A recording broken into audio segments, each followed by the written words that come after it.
la Champagne est une terre de grands vins avant que d'être effervescent. Pour moi, l'effervescence, ça a toujours été un supplément d'âme. Le Champagne, dans l'histoire, la Champagne, dans l'histoire, a rivalisé avec toutes les régions sur cette renommée des grands vins. Du reste, le Champagne était le grand vin mondial, le plus grand vin du monde. Et c'est à ce titre que la Champagne a été connue et reconnue. Et donc aujourd'hui, on prouve, en élaborant ces grands vins blancs et ces grands vins rouges, qui s'appellent des coteaux champenois en Champagne, que cette Champagne est bien redevenue cette terre de grands vins. Ça fait quelques années qu'on travaille sur ces grands vins rouges, notamment des grands pinots, parce qu'on est à Ailly, la Champagne, dans son origine, c'est aussi une région et une terre de pinot noir. Et ces grands pinots rivalisent avec tous ces grands pinots mondiaux, bien sûr, et avec les voisins.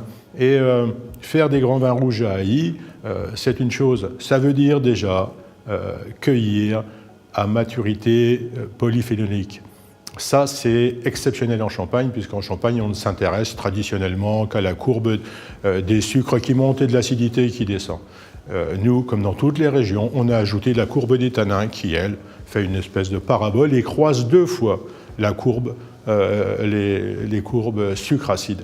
Et en fait, ça donne un créneau totalement différent pour la cueillette. Ça donne une réflexion totalement différente, puisqu'on peut aller jusqu'avant la maturité, enfin la surmaturité. Et donc, on a une vision bien particulière.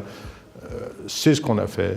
Quand on est là, on peut travailler en vendange entière, macération à froid sur une dizaine de jours, et là on sort des choses qui seront tout à fait au niveau des très grands pinots noirs mondiaux. Mais bien sûr, on ne s'est pas arrêté là. Nous, le triple zéro, on ne l'a pas cantonné, bien sûr, au Champagne. On ne pouvait pas se satisfaire de ça, et là, on est revenu avec ce grand pinot noir en coteaux champenois, Ailly Grand Cru rouge, avec le triple zéro, c'est-à-dire zéro herbicide, zéro fongicide, zéro insecticide, zéro sur analyse. Et là, c'est bien un vin rouge.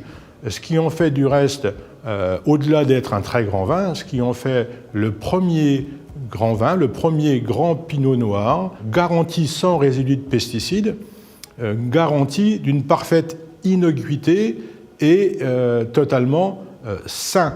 C'est une façon encore de porter très haut les couleurs de la Champagne. La Champagne est une terre de grands vins, avant que d'être effervescent.